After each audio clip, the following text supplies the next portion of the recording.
అధ్యక్షులుగా తమరికి ధన్యవాదాలు తెలియజేసుకుంటూ, ఆంధ్రప్రదేశ్ జాతికి ఒక మహత్తరమైన చరిత్ర ఉంది అధ్యక్ష. దురదృష్టం ఏమంటే ఈ జాతికి గతంలో ఒక ప్రత్యేక రాష్ట్రం లేకపోవడం, పక్క రాష్ట్రం పరాయి పాలకుల ఏలుబడిలో దశాబ్దాల కాలం మనం మగ్గిపోవడం, తర్వాత పొట్టి శ్రీరాములు గారి ఆత్మ బలిదానంతో దేశంలోనే భాషా ప్రయుక్త రాష్ట్రాల ఏర్పాటుకు బీజం పడడం, తద్వారా మొదట కర్నూలు రాజధానిగా, తర్వాత విశాలాంధ్ర దృక్పథంతో హైదరాబాద్ రాజధానిగా ఆంధ్రప్రదేశ్ రాష్ట్రం అవతరించడం, తదనంతరం 2014లో మళ్ళీ రాష్ట్రం విడిపోవడం, విభజన కష్టాలు ఈ నవ్యాంధ్రకు రావడం మనకు తెలుసు. 22.5 మిలియన్ యూనిట్ల విద్యుత్ కొరతతో 16,000 కోట్ల రెవెన్యూ లోటుతో ఏర్పడ్డ ఈ ఆంధ్రప్రదేశ్ రాష్ట్రం ఏమైపోతుందో, ఎలా బతుకుతుందో అని అందరం కూడా ఆందోళన చెందాం. కానీ చంద్రబాబు నాయుడు గారి పాలనా అనుభవం, ఆయన పరిపాలనా సామర్థ్యం ఈ రాష్ట్రానికి వరంగా మారి 2014లో బాలారిష్టాలను అధిగమిస్తూనే ఉజ్వలమైన భవిష్యత్తుకు బలమైన పునాదులు చంద్రబాబు నాయుడు గారు వేయగలిగారు అధ్యక్ష. అసలు రాజధానే లేని రాష్ట్రానికి అందరికీ ఆమోదయోగ్యమైనది, అనుకూలమైనది, అన్ని ప్రాంతాలకు మధ్యన ఉన్న అమరావతిని రాజధానిగా ఎంచుకోవడం, అంతర్జాతీయ ప్రమాణాలతో రాజధానిని నిర్మించాలని కలలు కనడంతో పాటు దానికి అంకురార్పణ కూడా చేయడం మనందరం చూసాం అధ్యక్ష. ఇట్లాంటి నేపథ్యంలో ఈ రాష్ట్రం ఏర్పడ్డ తర్వాత అనేక ఇబ్బందులను, అవాంతరాలను అధిగమించిన క్రమాన్ని ఒకసారి మనం గుర్తు చేసుకుంటే 22 మిలియన్ యూనిట్ల విద్యుత్ కొరతను 100 రోజుల్లో అధిగమించాడు. కరెంటు కోతలు లేని రాష్ట్రంగా ఆంధ్రప్రదేశ్ రాష్ట్రాన్ని తీర్చిదిద్దారు. 2018 నాటికే 10,000 మెగావాట్ల అదనపు స్థాపిత సామర్థ్యాన్ని పెంచగలిగారు చంద్రబాబు నాయుడు గారు. ఆ రోజు మిగులు విద్యుత్ రాష్ట్రంగా ఈ రాష్ట్రాన్ని తీర్చిదిద్దగలిగారు. అట్లాగే మనమున్న ఈ ప్రాంగణం ఏదైతే ఉందో, అసెంబ్లీ, అట్లాగే సచివాలయం, ఇవన్నీ కూడా రికార్డు సమయాల్లో 192 రోజుల్లో ఈ శాసనసభ, శాసన మండలి భవన నిర్మాణాలు పూర్తి కావడం ఒక చరిత్ర అధ్యక్ష. అట్లాగే సచివాలయం నిర్మించుకున్నాం, హైకోర్టు ఏర్పాటైంది. అంటే ఒక రాజధానికి కావలసిన మౌలిక సదుపాయాలను ఏర్పాటు చేసుకొని సంక్షేమానికి ఎక్కడా కూడా తక్కువ చేయకోకుండా 200 ఉండే పెన్షన్ని 1000 రూపాయలు చేశారు అధ్యక్ష చంద్రబాబు నాయుడు గారు. ఎవరు ఊహించలే. అంటే రాష్ట్రం కష్టాల్లో ఉంది, ఆదాయం లేదు. ఒకవైపు ఆదాయం సంపదనిచ్చే హైదరాబాద్ను వదులుకొని వచ్చాం. ఇట్లాంటి క్లిష్ట పరిస్థితుల్లో బడుగు బలహీన వర్గాలను ఆదుకోవాలా, పేదలకు సహాయం చేయాలని ఆ రోజు పెన్షన్ను 5 రెట్లు పెంచి, తర్వాత 1000 రూపాయలను 2000 కూడా చేసి, అదే పాలనా కాలంలోనే బడుగు బలహీన వర్గాలను, ఎవరైతే స్వతంత్రంగా బతకలేక ప్రభుత్వం మీద ఆధారపడి జీవనం సాగిస్తూ ఉంటారో అట్లాంటి వాళ్ళందరినీ ఆదుకోవడానికి గొప్ప కార్యక్రమాలు జరిగాయి అధ్యక్ష 2014-19 మధ్యకాలంలో. మనం చూసాం, వ్యవసాయాన్ని బతికించడంతో పాటు సాగునీటి రంగానికి అత్యధికమైన ప్రాధాన్యం ఇచ్చేది అప్పట్లో తెలుగుదేశం ప్రభుత్వం. ఎప్పుడూ జరగనన్ని అద్భుతమైన కార్యక్రమాలు సాగునీటి రంగంలో చోటు చేసుకున్నాయి. ఒక్క సాగునీటి రంగంపైనే 64,000 కోట్ల రూపాయలు, 68,293 కోట్ల రూపాయలు 2014-19 మధ్యకాలంలో తెలుగుదేశం ప్రభుత్వం ఈ రాష్ట్ర అభివృద్ధి కోసం ఖర్చు చేయడం జరిగింది. మరి 2019-23 మధ్యకాలానికి వస్తే కేవలం 22,165 కోట్ల రూపాయలు మాత్రమే జగన్మోహన్ రెడ్డి ఖర్చు పెట్టారు. అంటే మౌలిక సదుపాయాలు, అట్లాగే ప్రాథమిక రంగమైన వ్యవసాయాన్ని బతికించడం, సాగునీటి వనరులను కల్పించడం, ఇవన్నీ కూడా ప్రజల జీవన ప్రమాణాలను మెరుగుపరచడంతో పాటు రాష్ట్ర ఆదాయాన్ని ఇనుమడింపజేయడానికి చోదక శక్తులుగా పనిచేసే రంగాల అధ్యక్ష. కానీ ఇవన్నీ కూడా మర్చిపోయిన జగన్మోహన్ రెడ్డి ప్రభుత్వం వ్యవసాయ రంగాన్ని తీవ్రమైన సంక్షోభంలోకి నెట్టివేసింది. 19-24 మధ్యకాలంలో ఆంధ్రప్రదేశ్ రాష్ట్రం రైతుల ఆత్మహత్యలకు నిలయంగా మారింది. దేశంలో 2వ స్థానంలో ఆత్మహత్యల్లో మనం ఉన్నాం. అట్లాగే పరిపాలన అనుభవం లేకపోవడం ఒక కారణమైతే, విపరీతమైన అహంకారం, నియంతృత్వ ధోరణి, ఎవరు చెప్పినా వినని ఒక సైకో భావజాలం, నేను చెప్పిందే జరగాలి, నేను చెప్పినట్లే వినాలి అనే ఒక పెత్తందారి మనస్తత్వంతో జగన్మోహన్ రెడ్డి సాగించిన విధ్వంసం, 5 సంవత్సరాల అరాచకం 25 ఏళ్ళు ఈ రాష్ట్రాన్ని మళ్ళా వెనక్కి తీసుకెళ్ళింది. ఎంత విధ్వంసం అంటే, ప్రజావేదిక కూల్చివేతతో ప్రారంభమైన విధ్వంసం వ్యవస్థలన్నింటినీ కూడా నాశనం చేసింది. ఎక్కడా కూడా అభివృద్ధి అనేది లేకుండా చేసింది. సంక్షేమంలో చంద్రబాబు నాయుడు గారు ఆ రోజు అనేక కార్యక్రమాలు పెట్టి బీసీ కార్పొరేషన్లను పెంచాం. కార్పొరేషన్ల ద్వారా స్వయం ఉపాధి సౌకర్యాలు కల్పించాం. బడుగు బలహీన వర్గాలు వాళ్ళ కాళ్ళ మీద వాళ్ళు నిలబడగలిగి స్వతంత్రంగా బతకగలిగే పరిస్థితులను తీసుకురావడానికి అనేక బృహత్తరమైన కార్యక్రమాలను అమలు చేశాం. కార్పొరేషన్లు, ఎస్సీ కార్పొరేషన్లు అయితే వ్యవసాయ కూలీలకు భూములు కొనిచ్చి కూలీలను రైతులను చేసిన చరిత్ర చంద్రబాబు నాయుడు గారు. అట్లాగే ఎస్సీ కార్పొరేషన్లో అనేక మందికి వాహనాలు కొనుగోలు చేసి వాళ్ళు స్వతంత్రంగా బతకడానికి వాళ్ళకు మార్గం చూపించింది అప్పటి ప్రభుత్వం. కానీ జగన్మోహన్ రెడ్డి అధికారంలోకి వచ్చిన తర్వాత ఈ 56 బీసీ కార్పొరేషన్లు నిర్వీర్యమైపోయినాయి. పదవులన్నీ అలంకారప్రాయంగా మారిపోయినాయి.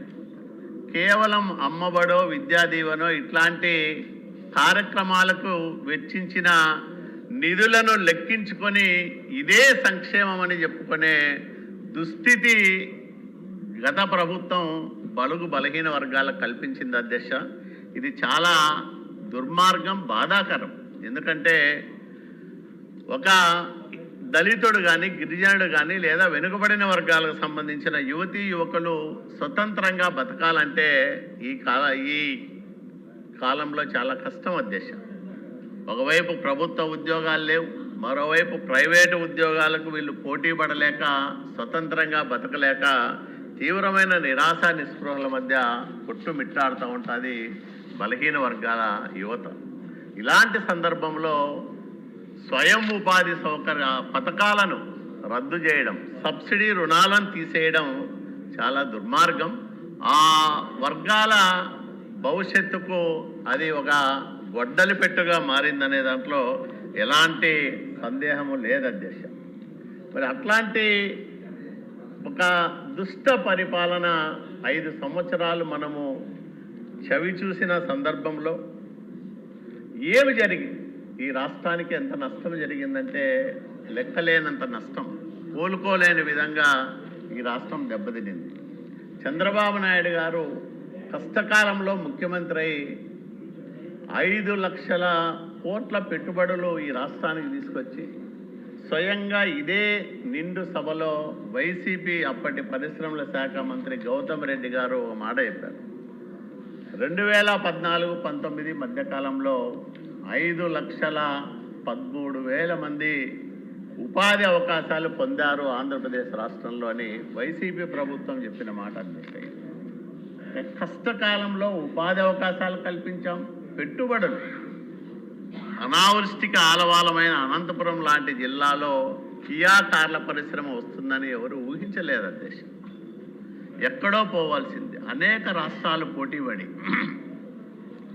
అనేక రాయితీలు వాళ్లకు కల్పిస్తామని హామీలు ఇచ్చిన చంద్రబాబు నాయుడు గారిని నమ్మి ఆయన రాష్ట్రంలో పెట్టుబడులు పెడితే మా పెట్టుబడులు సురక్షితంగా ఉండడంతో పాటు మా పరిశ్రమకు భవిష్యత్తు ఉంటుందని నమ్మి కియా లాంటి పరిశ్రమ అత్యంత వెనుకబడిన అనంతపురం జిల్లాకు తీసుకొచ్చిన ఘనత చంద్రబాబు నాయుడు గారికి దక్కుతుంది అధ్యక్ష.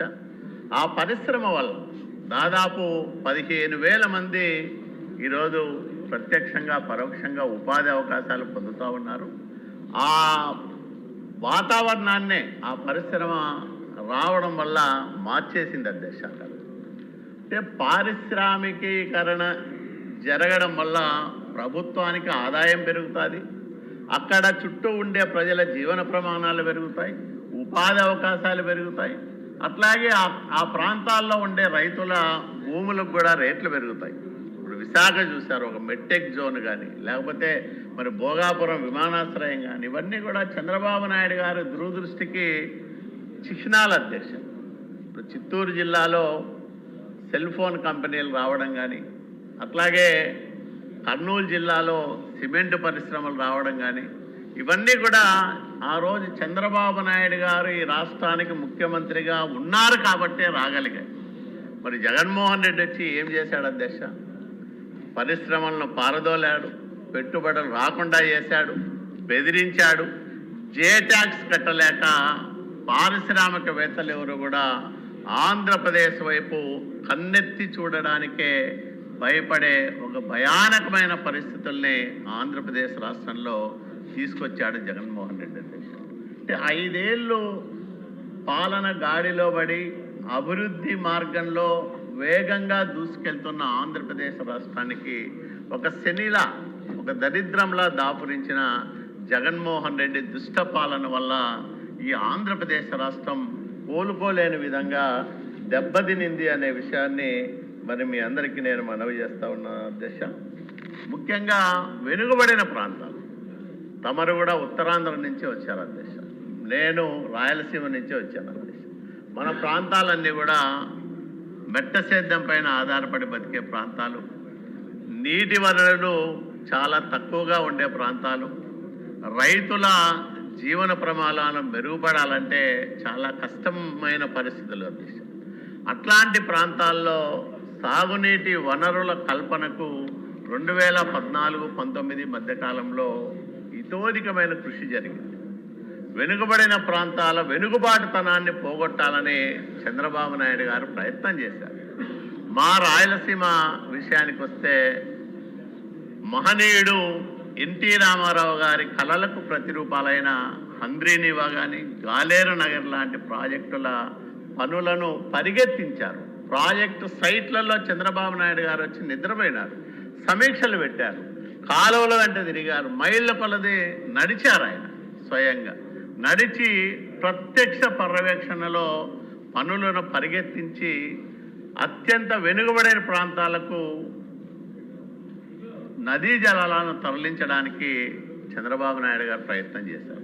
ఒక్క రాయలసీమ 4 జిల్లాలకే 12,500 కోట్ల రూపాయలు 2014-19 మధ్యకాలంలో తెలుగుదేశం ప్రభుత్వం ఖర్చు చేసింది అధ్యక్ష.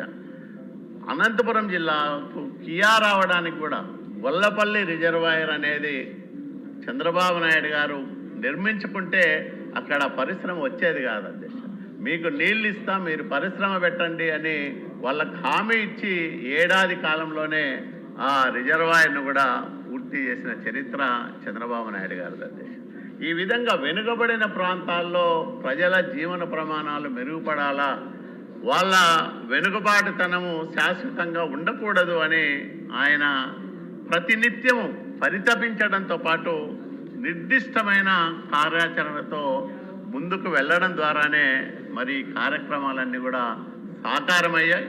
దానివల్ల మామూలుగా ఈరోజు అందరూ రాష్ట్రమంతా కూడా వరదలు వచ్చి పొలాలన్నీ మునిగిపోయినాయంటే మేము వర్షం కోసం ఎదురు చూసే పరిస్థితి అధ్యక్ష. మాకు ఇంతవరకు సరైన వర్షం రాలేదు అధ్యక్ష. ఇప్పటివరకు విత్తనాలు పడలేదు అధ్యక్ష మా జిల్లాలో. అంటే రాష్ట్రమంతా ఒక ఎత్తు అయితే అనంతపురము లేదా రాయలసీమ లాంటి జిల్లాలు వెనుకబడిన ప్రాంతాల పరిస్థితి మరో రకంగా ఉంటుంది అధ్యక్ష. అంటే మాది పూర్తి భిన్నమైన వాతావరణం ఉండే ప్రాంతం. అట్లాంటి ప్రాంతంలో వర్షాకాలంలోనే నీళ్లు చూడని ప్రాంతంలో ఏప్రిల్ మే నెలలో కూడా చెరువులకు నీళ్లు నింపి ఆ చెరువులన్నీ కలకల్లాడే విధంగా చేసిన నాయకుడు చంద్రబాబు నాయుడు గారు అధ్యక్ష.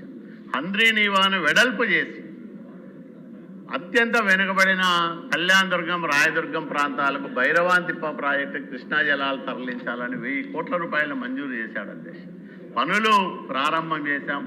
మళ్ళా ఈ 5 ఏళ్లలో ఒక తట్టడు మట్టి ఎత్తేసిన పాపాన పోలే. అట్లాగే పేరూరు ప్రాజెక్టు కానీ, మడక్సిర బ్రాంచ్ కెనాల్ కానీ, కుప్పం బ్రాంచ్ కెనాల్ కానీ, ఇవన్నీ కూడా చంద్రబాబు నాయుడు గారి దూరదృష్టికి వెనుకబడిన ప్రాంతాలపైన ఆయనకున్న శ్రద్ధాశక్తులకి సాక్ష్యాలుగా నిలుస్తాయి అధ్యక్ష.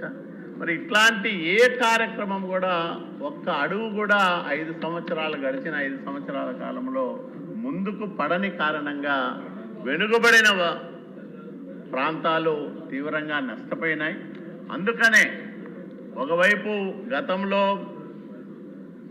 వైఎస్ రాజశేఖర రెడ్డి గారు ముఖ్యమంత్రిగా ఉన్నప్పుడు దాదాపు 120 టీఎంసీల సామర్థ్యంతో మిగులు జలాల ఆధారంగా నిర్మించే ప్రాజెక్టులకు నీటి వాటా అడగనని బ్రిజేష్ కుమార్ ట్రిబ్యునల్కు ఒక లేఖ ఇచ్చి రాయలసీమకు మరణ శాసనం రాశాడు అధ్యక్ష ఆ రోజు రాజశేఖర రెడ్డి.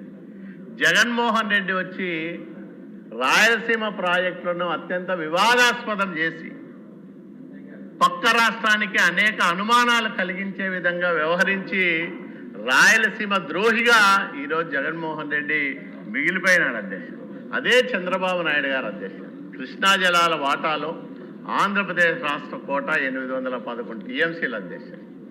మరి 299 టీఎంసీలు తెలంగాణకు, 513 టీఎంసీలు మనకు ఇచ్చే విధంగా ఆ రోజు 512 టీఎంసీలు ఆంధ్రప్రదేశ్ రాష్ట్రానికి ఇచ్చే విధంగా కేంద్ర ప్రభుత్వాన్ని ఒప్పించి తెలంగాణ ఈఎన్సీ సమక్షంలోనే ఒప్పందం చేసుకొని ఆంధ్రప్రదేశ్ రాష్ట్ర నీటి హక్కులను పరిరక్షించిన నాయకుడు నారా చంద్రబాబు నాయుడు గారు. ఎక్కడ కూడా జరగలేదు అధ్యక్ష. ఎందుకంటే ఆ రోజు ఒకవైపు తెలంగాణ భావోద్వేగాలతో ఏర్పడింది, మరోవైపు మనం విభజిత ఆంధ్రప్రదేశ్ రాష్ట్రంలో తెలంగాణ నుంచి వచ్చే నీళ్ళ మీద ఆధారపడి బతకాల్సిన పరిస్థితి. అట్లాంటి క్లిష్ట సమయంలో కూడా కేంద్ర ప్రభుత్వంతో మాట్లాడి 512 టీఎంసీల నీటిని 811 టీఎంసీల వాటాలో సాధించిన నాయకుడు నారా చంద్రబాబు నాయుడు గారు అధ్యక్ష. మరి ఇప్పుడు చూస్తున్నాం గడిచిన 5 సంవత్సరాల్లో కృష్ణా నీటిపైన అనేక వివాదాలు, కృష్ణా ప్రాజెక్టులపైన అనేక రకాల ఆరోపణలు చేసి మాకు కూడా అంత వాటాగాల ఇంత వాటాగాలని అడిగిన సందర్భాలు కూడా మనం చూసాం అధ్యక్ష. చంద్రబాబు నాయుడు గారు 2019లో మళ్ళా ముఖ్యమంత్రి అయి ఉంటే ఈ రాష్ట్ర భవిష్యత్తు భిన్నంగా ఉండేది అధ్యక్ష. ఎందుకంటే గోదావరి, కృష్ణా, పెన్నా నదుల అనుసంధానం ద్వారా దాదాపు 58,000 కోట్ల రూపాయలు ఖర్చు పెట్టి ఈ 3 నదులను అనుసంధానం చేస్తే ప్రతి ఎకరాకు నీళ్లు ఇవ్వాలని, ఆంధ్రప్రదేశ్ రాష్ట్రాన్ని సస్యశ్యామలం చేయాలని, కరువు అనేది ఆంధ్రప్రదేశ్ రాష్ట్రంలో కనిపించకుండా పోవాలని ఒక దూరదృష్టితో కార్యక్రమాలను రూపకల్పన చేసిన నాయకుడు నారా చంద్రబాబు నాయుడు గారు. ఆయనే రెండోసారి వరుసగా ముఖ్యమంత్రి అయి ఉంటే ఆ కార్యక్రమాలనే పూర్తి జరిగేటివి. రాయలసీమ, ఉత్తరాంధ్ర, అట్లాగే ప్రకాశం, నెల్లూరు అన్ని ప్రాంతాలకు కూడా కావాల్సినన్ని నీళ్లు వచ్చేటి అధ్యక్ష. కానీ ఈరోజు దురదృష్టం కొద్దీ ఒక దుర్మార్గుడు, ఒక నియంత రెండోసారి ఆంధ్రప్రదేశ్ రాష్ట్రానికి అంటే 2019లో ముఖ్యమంత్రి కావడం, అతని సైకో చేష్టల వల్ల అభివృద్ధి ఆగిపోవడంతో పాటు భవిష్యత్తు ప్రశ్నార్థకంగా మారడం మనం కళ్ళారా చూసాం అధ్యక్ష.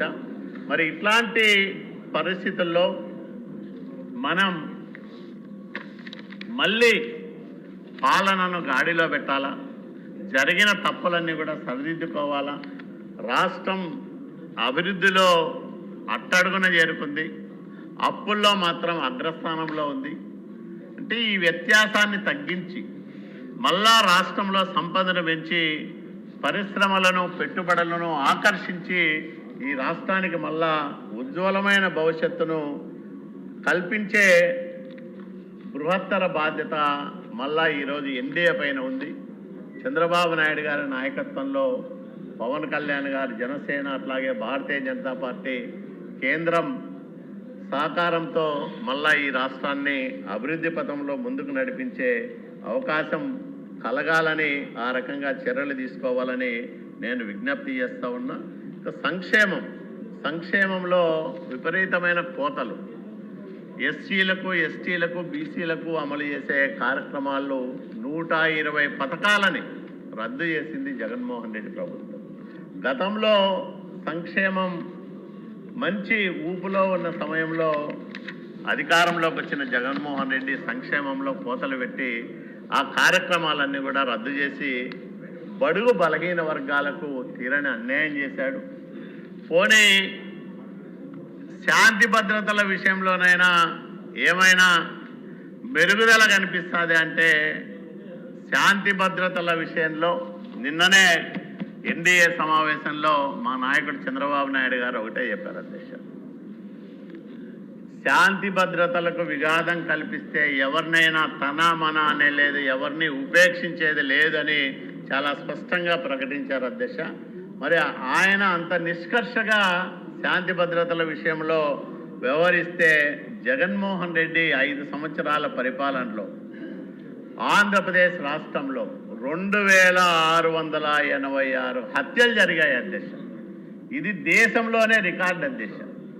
ఏ రాష్ట్రంలోనూ ఇంత పెద్ద ఎత్తున మనుషులను చంపుకున్న సందర్భం లేదధ్యక్ష. ఇందులో బీసీలే దాదాపు 300 మంది దారుణంగా హత్యలకు గురయ్యారు అధ్యక్ష. దళితులు 192 మంది, గిరిజనులు 58 మంది, మైనార్టీలు 11 మంది, టీడీపీ కార్యకర్తలను 79 మందిని అతి కిరాతకంగా వైసీపీ గుండాలు నరి రోడ్ల మీద, అట్లాగే నువ్వు చంద్రయ్య లాంటి వాళ్ళనైతే నువ్వు తెలుగుదేశం పార్టీని వీడు అని అంతా కూడా లేదు, నేను జై తెలుగుదేశం అని ప్రాణాలు అర్పించిన కార్యకర్తలు తెలుగుదేశం పార్టీ సొంతం అధ్యక్ష. అట్లాంటి కార్యకర్తలు ఎంతోమంది ప్రాణాలు పోగొట్టుకున్నారు. అట్లాగే వేల మంది పైన అక్రమ కేసులు, టీడీపీ వాళ్ళపైనే 2500 మంది పైన అక్రమ కేసులు, జనసేన అయితే 2014 మంది, బీజేపీ వాళ్ళపైన అయితే 69 మంది పైన గడిచిన 5 సంవత్సరాల్లో అక్రమంగా కేసులు బనాయించి చాలామందిని, మాజీ మంత్రులని, చివరికి చంద్రబాబు నాయుడు గారితో సహా ముఖ్యమైన నాయకులందరినీ కూడా అక్రమ కేసుల్లో ఇరికించి జైళ్లకు పంపించింది జగన్మోహన్ రెడ్డి ప్రభుత్వం అధ్యక్ష. చంద్రబాబు నాయుడు గారిపైనే 12 కేసులు నమోదయ్యాయి అధ్యక్ష. అట్లాగే లోకేష్ బాబు గారిపైన కూడా పాదయాత్ర సందర్భంలో కానీ లేకపోతే వివిధ సందర్భాల్లో 21 కేసులు అక్రమంగా నమోదు చేయించింది జగన్మోహన్ రెడ్డి ప్రభుత్వం అధ్యక్ష. అంటే ప్రత్యర్థులను భయపెట్టాలా, ప్రతిపక్ష పార్టీ కార్యక్రమాలు లేకుండా చేయాలనే ఒక దుర్మార్గమైన ఆలోచనతో అనేక దురాగతాలను నిరాటంకంగా సాగించిన దుష్ట చరిత్ర జగన్మోహన్ రెడ్డికే దక్కుతుంది అధ్యక్ష. అట్లాంటి పరిపాలనను చూసే అన్ని వర్గాల ప్రజలు ఏకపక్షంగా తీర్పు చెప్పారు ఎన్డీఏ. అందుకనే 164 స్థానాల్లో ఎన్డీఏ 3 పార్టీలు ఈరోజు విజయం సాధించి ప్రజల ఆశీర్వాదంతో అధికారంలోకి రావడం జరిగింది అధ్యక్ష. అనేక కులాలు కానీ మతాల మధ్య చిచ్చు పెట్టడం, ప్రాంతాల మధ్య చిచ్చు పెట్టడం, ఇవన్నీ కూడా జగన్మోహన్ రెడ్డి 5 సంవత్సరాల పరిపాలనలో ఈ రాష్ట్రంలో యథేచ్ఛగా సాగాయి. మైనార్టీలను బతకోకుండా చేశాడు. దళితులు డాక్టర్ సుధాకర్ లాంటి మేధావులు, దళిత మేధావులను హింసించి హింసించి అతి కిరాతకంగా ఏ విధంగా చంపేశారో చూసాం. మరి ఇట్లాంటి ఒక దుర్మార్గ పరిపాలనను చవిచూసిన ఆంధ్రప్రదేశ్ రాష్ట్ర చీకటి పరిపాలనకు శాశ్వత చరమగీతం పాడడానికి ప్రజలు సిద్ధమయ్యే మొన్నటి ఎన్నికల్లో తీర్పు చెప్పారు. నేను స్వయంగా ఒక సామాజిక వర్గం అంటే అన్ని సామాజిక వర్గాలు జగన్మోహన్ రెడ్డి చేతిలో బలైన సామాజిక వర్గాలే. అందులో వాల్మీకి బోయలు కూడా ఒక సామాజిక వర్గం అధ్యక్ష. 60 సంవత్సరాలుగా ఎస్టీ హోదా కల్పించాలని పోరాటం చేస్తున్న వాల్మీకి బోయలను ఎస్టీలో చేర్చాలని చంద్రబాబు నాయుడు గారు ఒక శాస్త్రీయమైన అధ్యయనం చేయించి సత్యపాల కమిటీతో అసెంబ్లీలో పాస్ చేసి ఢిల్లీకి పంపిస్తే వాళ్ళు ఏదో ఒక 6 అంశాలపైన వివరణ అడిగితే అది పంపకోకుండా ప్రాంతాల మధ్య చిచ్చు పెట్టి కేవలం రాయలసీమలోనే ఉండే వాళ్ళనే వాల్మీకి బోయల్ని ఎస్టీలో చేర్చాలని ఒక తప్పుడు నివేదిక తయారు చేయించి వాల్మీకుల గొంతు కోసిన దుర్మార్గుడు జగన్మోహన్ రెడ్డి అధ్యక్ష. ఇట్లా ఏ వర్గాన్ని తీసుకున్నా అన్ని వర్గాల వాళ్ళు జగన్మోహన్ రెడ్డి బాధితులే అధ్యక్ష. మళ్ళా ఈరోజు రాష్ట్రంలోనూ కేంద్రంలోనూ ఎన్డీఏ ప్రభుత్వాలు కొలువుదీరాయి. జగన్మోహన్ రెడ్డి దుష్ట పాలనలో ఎవరైతే బాధితులుగా మారారో వాళ్ళందరికీ ఈ ఎన్డీఏ పాలనలో న్యాయం జరుగుతుందని నమ్మకం ఉంది అధ్యక్ష. తప్పకుండా ఆ రకంగా న్యాయం జరగాలని నేను కూడా కోరుకుంటున్నాను అధ్యక్ష. అదే సందర్భంలో మరి